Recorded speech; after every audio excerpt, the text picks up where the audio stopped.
दोस्तों, बहुत धन्यवाद। ये हमारा जो अगला वीडियो है महाजनपद से, तो इस करीब 6ठी शताब्दी ईसा पूर्व में 16 महाजनपदों का उदय होता है।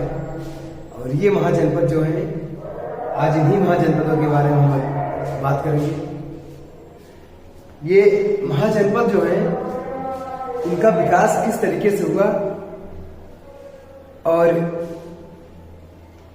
किस प्रकार से भारत के उपमहाद्वीपीय क्षेत्रों में इस 16 महाजनपदों का उदय हुआ था, इसके बारे में बात करेंगे। और इनकी स्थितियां क्या है, इनकी स्थितियों से लेकर और इनकी सबसे महत्वपूर्ण जो प्रश्न बनते हैं, इन 16 महाजनपदों की राजधानियों से बनता है, जो कि 6ठी शताब्दी ईसा पूर्व में तमाम प्रकार के संप्रदायों का उदय हुआ था और दूसरी नगरी क्रांति भी मानी जाती है। और इसी समय जो है 16 महाजनपदों का उदय होता है, जिसकी जानकारी हमें बौद्ध ग्रंथ अंगुत्तर निकाय और जैन ग्रंथ भगवती सूत्र से मिलता है। और तमाम प्रकार के ग्रंथ हैं। महावंश जो श्रीलंका से धर्म, बौद्ध धर्म का विकास जो हुआ है, इस महावंश से ही जानकारी मिलती है। इस प्रकार से पूरे 16 महाजनपदों में 10 गणराज्यों का भी उल्लेख मिलता है। तो आइए हम बात करते हैं इन महाजनपदों के बारे में। जैसा कि थंबनेल में आप देख रहे हैं, तो इसमें अगर हम बात करेंगे, ये महाजनपद जो है, इनका स्थान कहाँ है, विस्तार देखेंगे महाजनपदों का। तो सबसे पहले हम इस महाजनपदों को बताएंगे भारत के भूभाग में कहाँ कहाँ ये जनपद विस्तृत हुए थे। लेकिन उसके पहले क्या महाजनपद अस्तित्व में, क्या उसके पहले महाजनपद था? तो जैसे कि उत्तर वैदिक काल में लोहे का आविष्कार हो जाता है, और लोहे का आविष्कार जब होता है तो कृषि में क्रांति आती है, और साथ ही साथ जो है, जो राजत्व का सिद्धांत आ जाता है। राजा में जो दैवी शक्ति का आचरण माना जाता था कि राजा जो होते हैं वो भगवान के दूत होते थे। इस प्रकार से जो कर्मकांडी व्यवस्था को आगे बढ़ाते हुए राजत्व का सिद्धांत आया। पहले क्या था? पहले अगर वैदिक काल में देखा जाएगा तो वैदिक काल में भाषा की वैदिक काल में जो है प्रशासन की या राजनीति की सबसे छोटी इकाई परिवार थी। परिवार से कुल बना, और इस कुल से जो है ग्राम बना, और ग्राम से ही विश्व बना, और विश्व से जो हुआ जन बना, और जनपद से जन से जनपद बना, और जनपद से ही महाजनपद बना। इस प्रकार से विकास का क्रम या प्रशासनिक इकाई की बात करेंगे तो ऋग्वैदिक काल में जो है सबसे पहला परिवार था।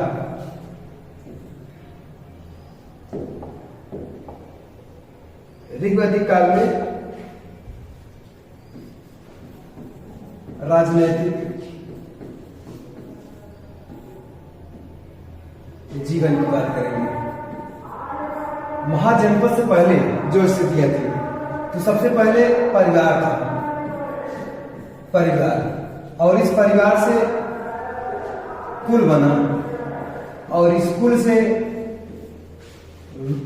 ग्राम बना, और ग्राम से ही विश्व बना, और इस विश्व से जो है जन बना, और इस जन से जनपद बना, और इस जनपद से महाजनपद बना, महाजनपद। इस प्रकार से 6ठी शताब्दी ईसा पूर्व में, करीब 6ठी शताब्दी ईसा पूर्व में जो है 16 महाजनपदों का उदय होता है। लेकिन अगर बात करेंगे वैदिक काल में, तो वैदिक काल में जो है प्रशासन की सबसे छोटी इकाई जो थी परिवार थी, और प्रशासन की सबसे बड़ी इकाई जो थी वो विश्व थी। लेकिन 6ठी शताब्दी ईसा पूर्व में गौतम बुद्ध के समय में 16 महाजनपदों का उदय होता है, और इस महाजनपदों की जानकारी हमें मिलती है अंगुत्तर निकाय, अंगुत्तर निकाय। और जैन ग्रंथ होता है भगवती सूत्र, भगवती सूत्र। तो दोस्तों मालूम होना चाहिए कि ये जो भाषा की परिवार की या राजनीतिक राज की सबसे छोटी इकाई जो थी, या राजनीतिक की सबसे छोटी इकाई जो थी परिवार थी, इसका जो मुखिया होता था ये पिता होता था। और ये कुल का जो मुखिया होता था इसे कुलपति कहा जाता था, कुलपति कहा जाता था। और ग्राम का जो मुखिया होता था इसे ग्रामीण कहा जाता था, ग्रामीण कहा जाता था। और विश्व का जो मुखिया होता था इसे विश्वपति कहा जाता था, विश्वपति कहा जाता था। और ये जन का जो मुखिया था इसे राजन कहा जाता था, राजन, या कहीं कहीं गोप मिलता है। ठीक है, हालांकि ये 6वीं शताब्दी ईसा पूर्व की पहले की बात है। इस परिवार से लेके जब तक उसके बाद 16 महाजनपदों का उदय होता है। और यही 16 महाजनपदों के बारे में हम देखने वाले हैं कि इनकी स्थितियां कहाँ कहाँ हैं। तो इनकी स्थितियों की अगर बात करेंगे हम, तो ये आपका भारतीय उपमहाद्वीप है,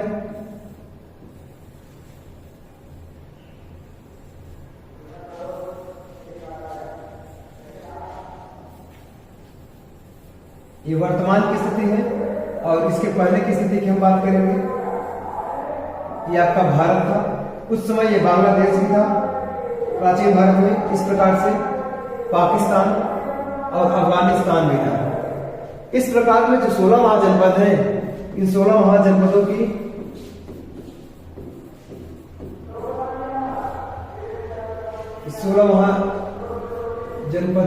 स्थिति देखेंगे हम। इस 16 महाजनपदों में जो पहला महाजनपद होगा ये कंबोज, कंबोज, जिसकी राजधानी हाटक थी, जिसकी राजधानी हाटक थी। उसके बाद यहां देखेंगे गांधार, जिसकी राजधानी तक्षशिला हम देखेंगे। और उसके बाद यहां पर गंगा नदी, और गंगा नदी के दाएं तरफ अगर हम देखेंगे तो यहां पर यमुना नदी है, और यमुना नदी के पास ही यहां पर था कुरु, कुरु था। तो दोस्तों कुरु के बाद हम पांचाल को देखेंगे। यहां पर पांचाल, जिसकी राजधानी ऐच्छत्र थी, और कुरु की राजधानी थी इंद्रप्रस्थ। उसके बाद यहां पर कोसल की राजधानी हम श्रावस्ती देखेंगे।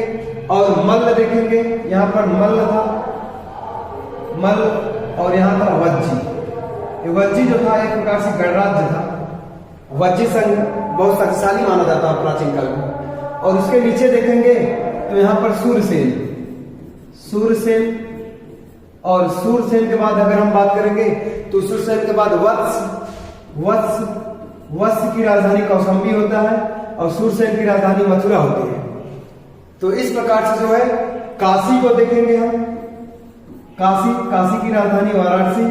और उसके बाद यहां पर देखेंगे अंग की राजधानी चंपा।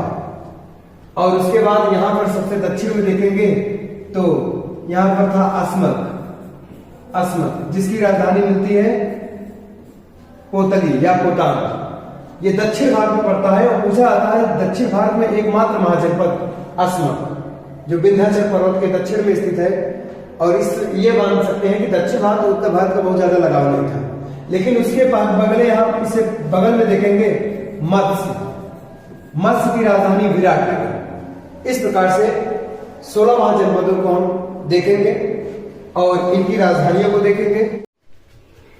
बौद्ध ग्रंथ अंगुत्तर निकाय और जैन ग्रंथ भगवती सूत्र में हमें 16 महाजनपदों के बारे में जानकारी मिलती है।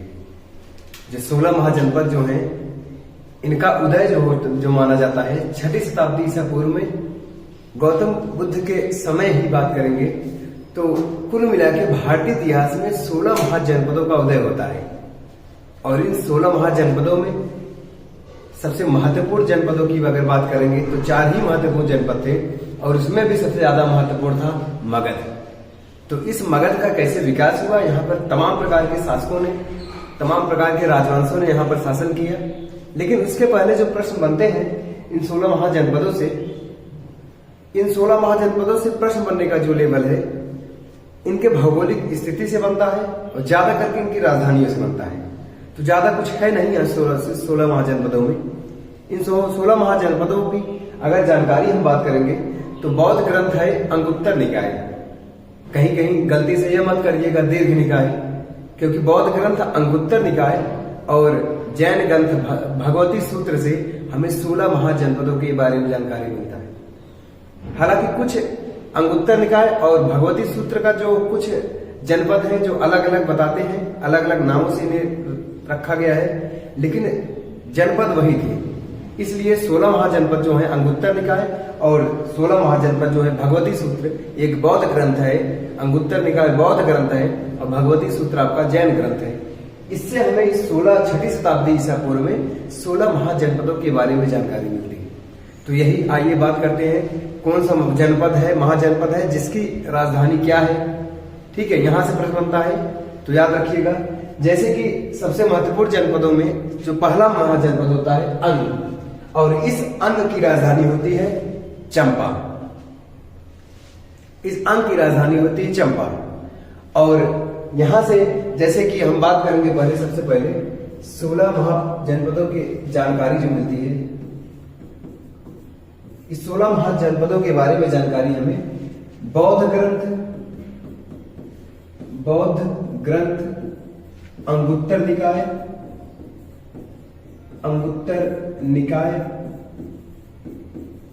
और जैन ग्रंथ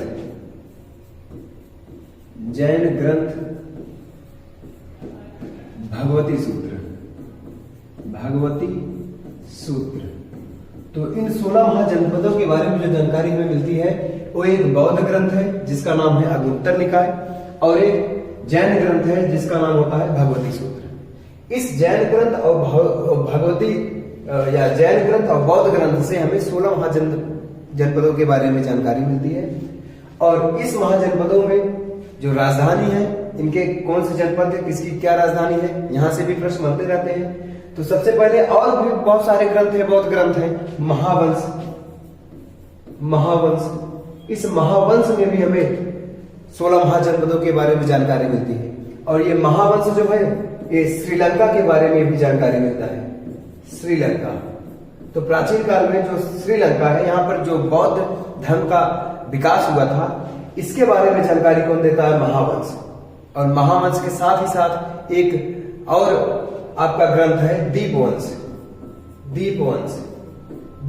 से भी हमें श्रीलंका के बारे में जानकारी मिलता है। लेकिन ये दीपवंश जो है, दीपवंश से हमें 16 महाजनपदों के बारे में जानकारी नहीं मिलती है। अगर आपसे पूछा जाएगा 16 महाजनपदों के बारे में जानकारी, तो याद रखिएगा बौद्ध ग्रंथ अंगुत्तर निकाय और जैन ग्रंथ भगवती सूत्र, और श्रीलंका का एक बौद्ध ग्रंथ है महावंश। और इस महावंश से हमें जो है 16 महाजनपदों के बारे में जानकारी मिलता है। और महावंश जो कहाँ का है? तो महावंश श्रीलंका के इतिहास के बारे में हमें जानकारी मिलती है। और वो भी श्रीलंका का जो धर्म, बौद्ध धर्म का जो विकास हुआ है, इसी ग्रंथ से माना जाता है।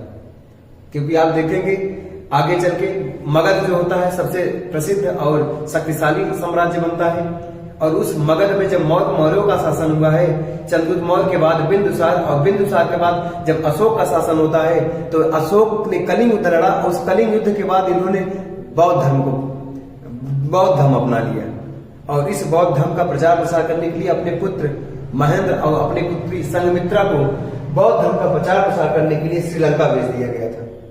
और इसीलिए उसी समय जो ग्रंथ लिखा गया था महावंश और दीपवंश। और इस महावंश और दीपवंश में यह भी बताया गया है कि अशोक ने अपने 99 भाइयों की हत्या करके राज सिंहासन को प्राप्त किया। हालांकि बहुत ज्यादा अभी डीप नहीं जाना है हमें, तो हमें सिर्फ इस 16 महाजनपद, कौन कौन से महाजनपद हैं और उनकी क्या राजधानियां हैं, यहां से प्रश्न बनता है। तो आइए इसकी हम बात करते हैं। तो याद रखिएगा दोस्तों, 16 महाजनपदों के बारे में जानकारी मिलती है। लेकिन इस 16 महाजनपद में दो जो जनपद होते हैं, ये क्या होते हैं? 2 गणराज्य भी हमें मिलते हैं। इन 16 महाजनपदों में हमें 2 गणराज्य भी मिलते हैं। गणराज्य मतलब गणराज्य। तो याद रखिएगा 16 महाजनपदों में 2 गणराज्य भी हमें मिलते हैं।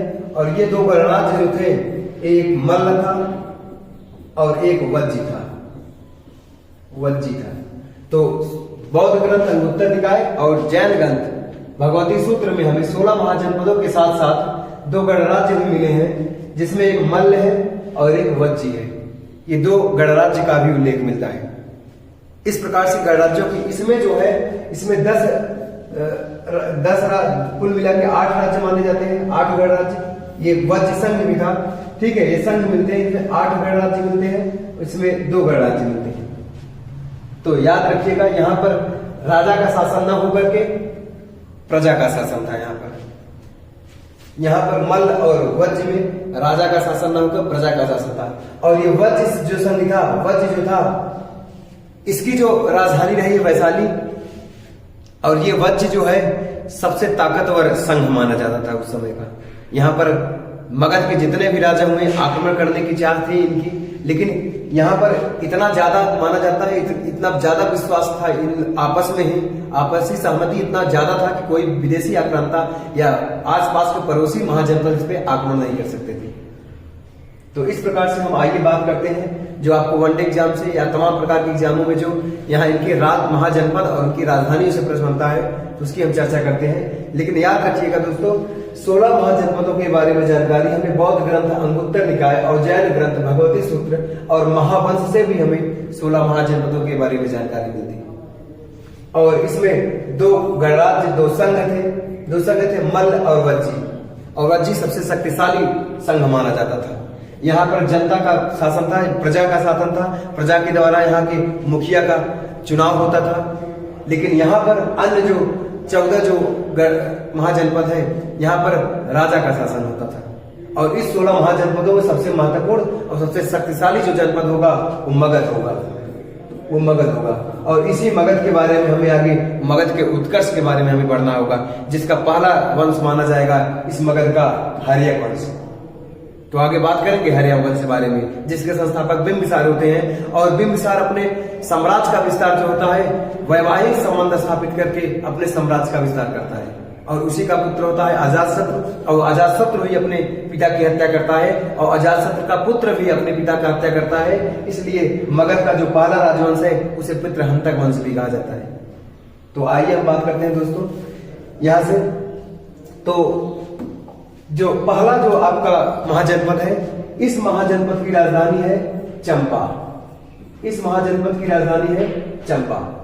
और ये चंपा जो है, इस चंपा को, इसके आसपास चंपा नदी प्रवाहित होती है, इसलिए इसका नाम है चंपा।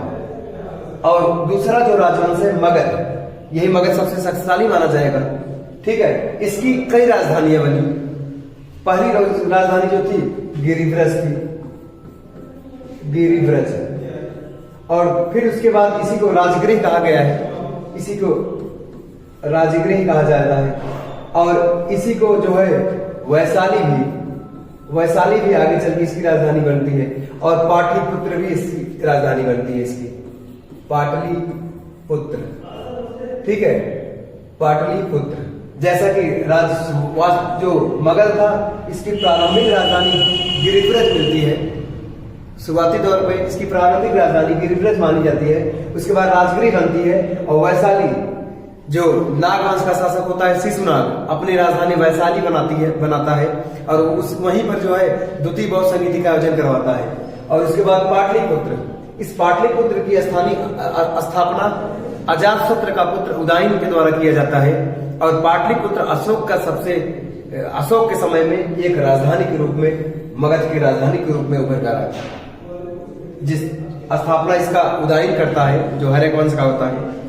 उसके बाद काशी बात करेंगे, ये महत्वपूर्ण है। इस काशी की जो राजधानी थी ये वाराणसी थी, वाराणसी। देखिए, काशी की राजधानी इस समय क्या थी? वाराणसी। और ये वाराणसी जो है, ये 2 नदियों के बीच के क्षेत्र में होने के कारण इसका नामकरण वाराणसी है। यहाँ पर वरुणा और अस्सी नदी प्रवाहित होती है, इसलिए इसका नाम वाराणसी रखा है। और प्राचीन काल में यहाँ पर साधु सन्यासियों का वस्त्र बनाया जाता था, इसलिए इसका प्राचीन नाम कसाय भी मिलता है। कसाय, इसका प्राचीन नाम कसाय भी मिलता है। इसका वाराणसी का या काशी का। तो दोस्तों याद रखिएगा, यहाँ पर जो है शिक्षा का बहुत बड़ा केंद्र भी हुआ करता था उस समय। और यहाँ पर सूती वस्त्र भी बनते थे। और यहाँ पर भिक्षुओं के लिए, सन्यासियों के लिए, साधुओं के लिए जो है कसाय वस्त्र बनाए जाते थे, इसलिए इसका प्राचीन नाम कसाय भी मिलता है। उसके बाद अगर हम बात करेंगे कोसल, कोसल की बात करेंगे तो कोसल की राजधानी उस समय हुआ करती थी श्रावस्ती। श्रावस्ती, कोसल की राजधानी श्रावस्ती थी। और दोस्तों आपको मालूम होगा कि गौतम बुद्ध ने सबसे ज्यादा उपदेश जो दिया था वो कोसल की राजधानी श्रावस्ती में ही दिया था। तो याद रखिएगा कोसल की राजधानी क्या थी? श्रावस्ती। और गौतम बुद्ध ने सबसे ज्यादा जो वर्षा काल बिताए हैं वो कहां बिताए हैं? श्रावस्ती। और जब सबसे ज्यादा वर्षा काल बिताएंगे तो सबसे ज्यादा आपका उपदेश भी तो यही देंगे।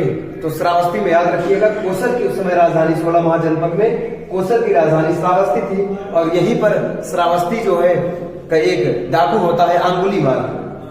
पिछले वीडियो में हमने बात किया था अंगुलीमाल। तो अंगुलीमाल यहीं पर मिला था गौतम बुद्ध से, जो गौतम बुद्ध के उपदेशों से ये बौद्ध धर्म का अनुयायी बन गया था।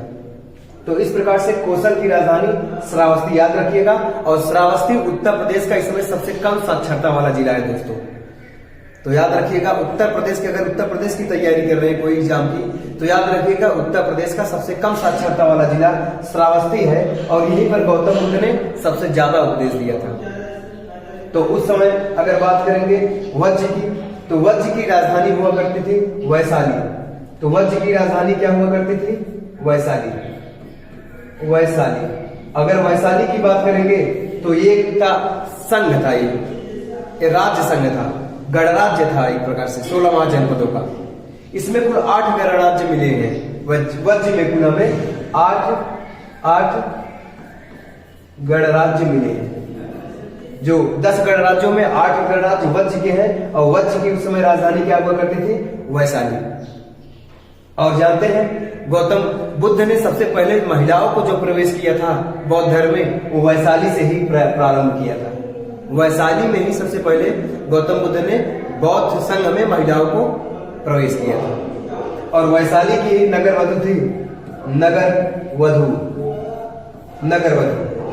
वैशाली की नगर वधु थी जो गौतम बुद्ध के ध्यान को भंग करने के लिए आई थी। इन्हें अपनी सुंदरता पर बहुत ज्यादा घमंड था। इन्हें लगता था कि सुंदर शरीर और सुंदर चेहरा से जो होता है उससे आगे कुछ नहीं है जीवन में। लेकिन गौतम बुद्ध ने यह बता दिया कि शरीर जो है, शरीर पूरी तरह से जो है इस संसार का सबसे बहुत ही कीमती वस्तु चीज नहीं है। तो इन्होंने सिद्ध कर दिया कि शिक्षा सबसे बड़ी चीज होती है। इस प्रकार से वज्र की राजधानी याद रखिएगा दोस्तों वैशाली। तो वैशाली जो है नगर वधु यहाँ की थी, ये भी याद रखिएगा। इस नगर वधु का नाम मिलता है आम्रपाली। आम्रपाली, तो याद रखिएगा आम के बगीचे में पाली इनका पालन पोषण हुआ था, इसलिए इनका नाम था आम्रपाली। और नगर वधु उस समय उस व्यक्ति को बनाया जाता था, उस स्त्री को बनाया जाता था जो उस समय की सबसे सुंदर होती थी। उस समय के सबसे सुंदर स्त्रियों को उस क्षेत्र का नगर वधु बना दिया जाता था। तो वज्र की राजधानी वैशाली याद रखिएगा, ठीक है। तो यहीं पर जो है गौतम बुद्ध ने सबसे पहले महिलाओं को प्रवेश होने की अनुमति दी थी। उसके बाद हम देखेंगे मल्ल। उसके बाद हम देखेंगे मल्ल। और इस मल्ल की जो राजधानी होती है वो होती है कुशीवती, कुशीनारा या कुशीवती, कुशावती या कुशीनारा या कुशीनारा। ये भी उस समय का एक प्रकार से जो है संघ माना जाता है, गणराज्य माना जाता है। और याद रखिएगा गौतम बुद्ध की जो मृत्यु होती है वो मृत्यु के बाद मल्लों के द्वारा ही गौतम बुद्ध का अंतिम संस्कार किया जाता है। तो याद रखिएगा मल्ल की राजधानी कुशावती या कुशीनारा मिलता है, ये भी उत्तर प्रदेश में ही पड़ता है। और गौतम बुद्ध की जो मृत्यु हुई थी ये कुशीनारा में हुआ था। और याद रखिएगा अंतिम उपदेश जो गौतम बुद्ध के दिया गया था इस कुशीनारा में ही दिया था, जो मल्ल की राजधानी थी। उसके बाद हम दोस्तों अगले जनपद की बात करते हैं। अगला जो महाजनपद है वो वत्स है। वो कौन सा महाजनपद है दोस्तों? वत्स। इसकी भी राजधानी, इसकी जो राजधानी थी ये वत्स की राजधानी के कौशाम्बी थी। इसकी राजधानी क्या थी? कौशाम्बी। कौशाम्बी, इसकी राजधानी कौशाम्बी। और ये जो क्षेत्र पड़ता है कौशाम्बी, इलाहाबाद और मिर्जापुर का आसपास क्षेत्र मिलता है कौशाम्बी। और यहां से महत्वपूर्ण यह है सबसे पहले प्राचीन काल में पक्की ईंटों का साक्ष्य कहां से मिला है, ये पूछा गया है। तो वत्स की राजधानी कौशाम्बी में ही सबसे पहले सर्वप्रथम पक्की ईंटों का साक्ष्य मिला है। पक्की ईंटों का साक्ष्य मिला है। तो याद रखिएगा, सबसे पहले पक्की ईंटों का साक्ष्य कहां मिला है, तो वत्स की राजधानी कौशाम्बी। अथर्ववेद में इसका उल्लेख मिलता है। और यहाँ के शासक थे उस समय जो है उदयन, माना जाता है उदयन यहाँ के शासक थे। और उदयन के पास एक ऐसी कला थी जो हाथियों को अपने वश में कर सकते थे। यहाँ के उस समय शासक थे उदयन। तो उदाई मत करिएगा दोस्तों, उदयन है। इसके अंदर ये वीणा वादक था एक प्रकार से, और वीणा इतना बेहतरीन तरीके से बजाता था कि किसी भी हाथी को अपने वश में कर लेता था। और यही कला को सीखने के लिए अवंती के शासक होते हैं चंद्रप्रद्योत। ये कला सीखना चाहते थे, लेकिन वो इन्हें अपना गुरु नहीं मानना चाहते थे। उदयन को इस अपना गुरु नहीं मानना चाहते थे, लेकिन उनकी पुत्री जो थी वासवदत्ता उनकी पुत्री थी। ये उदयन के पास आती है कला सीखने के लिए, और उदयन से प्रेम करने लगती हैं। और ये उल्लेख मिलता है ऋग्वेद में कि उदयन जो होता है चंद्रप्रद्योत की पुत्री जो होती है वासदत्ता, इनसे विवाह कर लेता है। इसका भी उल्लेख मिलता है। तो याद रखिएगा दोस्तों, ये जो वत्स है इसकी राजधानी कौशाम्बी है। और उसके बाद हम अगर बात करेंगे चेदी, अगला जो महाजनपद है इसका नाम है चेदी, और चेदी की राजधानी है शक्तिमती। उस समय इसकी राजधानी थी शक्तिमती। तो शक्तिमती इसकी राजधानी थी। चेदी की राजधानी क्या थी? शक्तिमती। यहां से बहुत ज्यादा फैक्ट नहीं है। तो दोस्तों अगर हम बात करें तो कुरु इलाहाबाद हरियाणा या आसपास का क्षेत्र पड़ता है, यमुना नदी के तट के आसपास। इसकी राजधानी उस समय थी इंद्रप्रस्थ इसकी राजधानी थी उस समय। कुरु की राजधानी क्या थी? इंद्रप्रस्थ। जो अगला है आपका महाजनपद पांचाल की राजधानी मिलेगा अहिच्छत्र। इस पांचाल की राजधानी है अहिच्छत्र। तो ये भी याद रखिएगा, पांचाल की राजधानी अहिच्छत्र। यहां से भी प्रश्न बनता है। देखिए उनकी महाजनपदों से, उनकी राजधानियों से भी प्रश्न ज्यादा बनता है। कभी कभी उनकी विशेषताओं से प्रश्न बन जाता है, लेकिन आपको याद रखना है कौन सा महाजनपद, उसकी राजधानी क्या है। सबसे महत्वपूर्ण क्वेश्चन यही बनते हैं। उसके बाद मत्स्य जो होगा, अगला महाजनपद होगा मत्स्य, और इस मत्स्य की राजधानी होती है विराटनगर। इसकी राजधानी होती है विराटनगर। तो दोस्तों मत्स्य की राजधानी क्या है? विराटनगर। और उसके बाद अगला जो होता है सूरसेन, ये महत्वपूर्ण है। सूरसेन की राजधानी होता है मथुरा। प्राचीन काल में मथुरा के लोगों को यादुवंशी कहा जाता था। जैसा भगवान कृष्ण के जो समय का ये इसमें मथुरा का बारे में बताया गया है। ये सूरसेन की राजधानी थी मथुरा, और यहाँ के लोगों को यदुवंशी कहा जाता है। ये उत्तर प्रदेश का ब्रज मंडल वाला क्षेत्र है। ब्रज, यहाँ की ब्रज भाषा बोली जाती है। और उसके बाद महाजनपदों में अगर बात करेंगे दोस्तों, तो इस प्रकार से याद रखिएगा दोस्तों, ये जो है वत्स की राजधानी कौशाम्बी, और चेदी की राजधानी शक्तिमती, और कुरु की राजधानी इंद्रप्रस्थ, और पांचाल की राजधानी अहिच्छत्र, और मत्स्य की राजधानी विराटनगर, और सूरसेन की राजधानी मथुरा। 1 से 2 बार ये वीडियो देखेंगे दोस्तों, ये राजधानी भी आपको याद हो जाएगा, और इसकी जो विशेषता हमने बात कर रहे हैं इस विशेषता को भी आपको याद हो जाएगा। तो आगे हम बात करेंगे अन्य महाजनपदों की राजधानी में। तो इसमें देखेंगे हम अस्मक। देखिए यहां से प्रश्न बनता है दोस्तों, यहां से प्रश्न ये बनता है कि ये अस्मक जो है सबसे दक्षिण में या दक्षिण भारत का एक मात्र महाजनपद था। तो याद रखिएगा इसकी राजधानी पोटली होती है। पोटली, अस्मक की राजधानी पोटली या कोटान मिलता है। और ये दक्षिण भारत का एकमात्र महाजनपद होता है जो गोदावरी नदी के तट पर स्थित है। और इसे याद रखिएगा, ये गोदावरी नदी के तट पर होता है। और माना जाता है कि महाराष्ट्र में पड़ता है। और ये जो है अस्मक जो है ये विंध्याचल पर्वत के पार।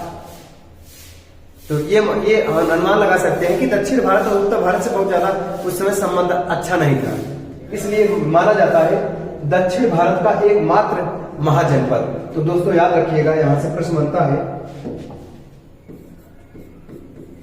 दक्षिण भारत का एकमात्र महाजनपद। तो दक्षिण भारत का एकमात्र महाजनपद है कौन सा? अस्मक, जिसकी राजधानी कोटली या कोटान है। ये गोदावरी नदी के और महाराष्ट्र में पड़ता है। उसके बाद हम अगला बात करेंगे अवंती की जो राजधानी मिलती है दोस्तों, ये मिलता है इसकी दो राजधानी उज्जैनी और माहिष्मती। तो अवंती की दो राजधानी मिलती है, इसको याद रखिएगा, एक उज्जैनी और एक माहिष्मती। उज्जैनी और माहिष्मती, उज्जैनी और माहिष्मती इसकी दो राजधानियां मिलती है। और यहां के जो महत्वपूर्ण शासक होते हैं वो होते हैं चंद्रप्रद्युम्न। तो इस प्रकार से दोस्तों हम बात करेंगे दोस्तों अवंती के बाद हमने जो है अगला जो महाजनपद है उसे गांधार, उसे इस महाजनपद को गांधार कहा जाता है। और इसकी राजधानी उस समय गांधार की राजधानी थी तक्षशिला। क्या थी? तक्षशिला। आप तक्षशिला विश्वविद्यालय का नाम सुने होंगे, जो भारत के बड़े बड़े विद्वानों को यहां से शिक्षा मिली है। तक्षशिला उस समय गांधार की राजधानी थी तक्षशिला। 16 महाजनपदों में गांधार की राजधानी तक्षशिला, और ये तक्षशिला वर्तमान में पाकिस्तान में पड़ता है। और यहीं से दोस्तों जो है जो भारत के मैकियावेली कहे जाते हैं, कौटिल्य, भारत के मैकियावेली कौटिल्य, चाणक्य, यहीं पर जो है कौटिल्य ने शिक्षा ग्रहण किया था। और शिक्षा ग्रहण के साथ साथ यहाँ के आचार्य भी थे। तो कौटिल्य के बारे में अगर बात करेंगे दोस्तों, तो यहाँ के आचार्य भी थे। और अगर हम बात करेंगे जीवक, यहाँ कौटिल्य यहाँ शिक्षा किए थे इस तक्षशिला में जो प्राचीन विश्वविद्यालय था। कौटिल्य और जीवक की बात करेंगे आगे चल के, तो मगध पर एक राजवंश होता है हर्यक वंश के संस्थापक जो होते हैं बिंबिसार। और इसी बिंबिसार का राजवैद होता है जीवक, जो एक राजगिरी के गढ़िया होती है, राजगिरी के गढ़िया होती है, गढ़िया जिसका नाम होता है सालवती। और इसी सालवती का पुत्र होता है, क्योंकि ये गढ़िया होती है इसलिए लाज लज्जा के वजह से जीवक को बचपन में ही छोड़ देती है। और जीवक का पालन पोषण करते हैं बिंबिसार। और यही जीवक तक्षशिला विश्वविद्यालय में अध्ययन करके प्राचीन इतिहास का सबसे बड़ा राजवैद बन जाता है। तो इस प्रकार से तक्षशिला विश्वविद्यालय जो है प्राचीन भारत का सबसे प्राचीन विश्वविद्यालय माना जाता है, प्राचीन भारत का सबसे प्राचीन विश्वविद्यालय माना जाता है। और ये कहाँ था? गांधार की राजधानी तक्षशिला, और यहीं पर तक्षशिला विश्वविद्यालय था। तो याद रखिएगा 16 महाजनपदों में जो गांधार है उसकी राजधानी तक्षशिला है। और ये गांधार जो है ये पाकिस्तान में पड़ता है। और इस तक्षशिला विश्वविद्यालय से कौटिल्य और जीवक, और अगर हम बात करेंगे अष्टाध्यायी के लेखक पाणिनि भी इस तक्षशिला विश्वविद्यालय में अध्ययन किया था। बहुत बड़े बड़े, और तक्षशिला उस समय प्राचीन भारत का एक व्यापारिक केंद्र था। तक्षशिला उस समय प्राचीन भारत का 16 महाजनपद के समय में तक्षशिला एक व्यापारिक केंद्र भी था। जब सिकंदर का आक्रमण होता है उस समय तक्षशिला के शासक जो होते हैं आम्भी होते हैं, और वहां का आचार्य जो होते हैं चाणक्य होते हैं, कौटिल्य होते हैं। इनका और बहुत सारे नाम हैं, चाणक्य, कौटिल्य, विष्णुगुप्त, अजय, कई नामों से जाना जाता है। तो इस प्रकार से याद रखिएगा दोस्तों तक्षशिला महाजनपद की गांधार महाजनपद की राजधानी तक्षशिला। उसके बाद अगला बात करेंगे कंबोज की राजधानी, कंबोज महाजनपद की राजधानी उस समय थी हाटक। हाटक। इसकी राजधानी क्या होती थी? हाटक। और यहां से याद रखिएगा दोस्तों, ये कंबोज जो पड़ता है अफगानिस्तान की सीमा पर पड़ता है। अफगानिस्तान और पाकिस्तान की सीमा पर, या हम बात कर सकते हैं कि कश्मीर और अफगानिस्तान के क्षेत्र में पड़ता है कंबोज। और इसकी राजधानी थी हाटक। और यहां से प्रश्न ये भी बनता है, सबसे महाजनपदों में सबसे उत्तर पश्चिम राजधानी कौन थी? तो हाटक थी। तो इस प्रकार से 16 महाजनपद और उनकी राजधानियों की हमने बात कर ली। अब हम बात करेंगे 16 महाजनपद से सबसे उत्तरतम कौन सा महाजनपद है, और सबसे दक्षिणतम कौन सा महाजनपद है, सबसे पश्चिम कौन सा महाजनपद है, और सबसे पूर्व में कौन सा जनपद है। तो इस प्रकार से अगर हम बात करेंगे दोस्तों कि 16 महाजनपदों में सबसे उत्तर में तो कोई महाजनपद मिला नहीं, जो महाजनपद मिला है उत्तर पश्चिम में मिला है, और यही है कंबोज। ये कंबोज है। और सबसे पूर्व में अगर देखा जाए तो कौन सा महाजनपद था? तो ये था अंग, जिसकी राजधानी क्या थी? अंग की राजधानी चंपा थी, क्योंकि यहाँ पर चंपा नामक एक नदी बह रही थी। और सबसे पूर्व पश्चिम में देखा जाएगा तो यहाँ था अवंती, जिसकी राजधानी उज्जैनी और माहिष्मती हमने देखा। और सबसे दक्षिण में महाजनपद अगर देखा जाएगा 16 महाजनपदों में तो यह था अस्मक। तो याद रखिएगा दोस्तों, इसके पहले हमने अस्मक के बारे में बात की कि दक्षिण भारत की एकमात्र महाजनपद कौन सा था? तो अस्मक, दक्षिण भारत का एक महाजनपद। इस प्रकार से हमने उत्तर से दक्षिण, पूर्व से पश्चिम महाजनपदों की बात कर ली। और दोस्तों एक बात और याद रखिएगा, इस 16 महाजनपदों में जो 8 महाजनपद हैं, ये 8 महाजनपद उत्तर प्रदेश से। कहां से है? उत्तर प्रदेश से है। तो इस प्रकार से हमने इन जनपदों को देख लिया, उनकी राजधानियों को देख लिया। अब इस 16 महाजनपदों से दोस्तों जो प्रश्न बनता है, इस 16 महाजनपदों में सबसे महत्वपूर्ण जनपद कौन सा था? सबसे शक्तिशाली जनपद कौन था? किस जनपद का सबसे ज्यादा विकास हुआ था? तो दोस्तों